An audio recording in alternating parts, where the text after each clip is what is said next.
தமிழ்நாட்டில் forward community அப்படிங்கிற ஒன்று அப்படி தள்ளி வச்சுட்டு எம்பிசி, பிசி, பட்டியல் இனம் இப்படி எல்லாம் இருந்து பின்னால் இருக்கிற அத்தனை பேர் ஒரு வினாடி நினைச்சு பார்த்தா தெரியும். ஒரு 50 ஆண்டுகளுக்கு முன்பு நீங்கள் நீதிமன்றங்கள் முழும்ப நிரம்பி இருந்தவர்கள் யார்?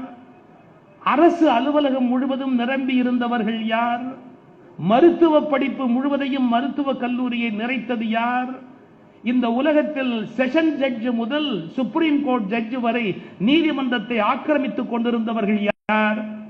இவர்களுக்கு மத்தியில் பிசி, எம்பிசி, எஸ்சி எல்லாம் உட்காருவதற்கு இடம் வகுத்து கொடுத்த ஒரு ஒப்பற்ற பெருமனிதர் தான் டாக்டர் கலைஞர் என்பவர். இதை எதற்கு சொல்லுகிறேன் தெரியுமா? அமெரிக்காவில் தான் 120 பேருக்கு சம்பளம் கொடுக்கிற போது என்றோ ஒரு வேளை சோறு போட்ட காமராஜரை அவர் நினைத்து பார்க்கிறார்.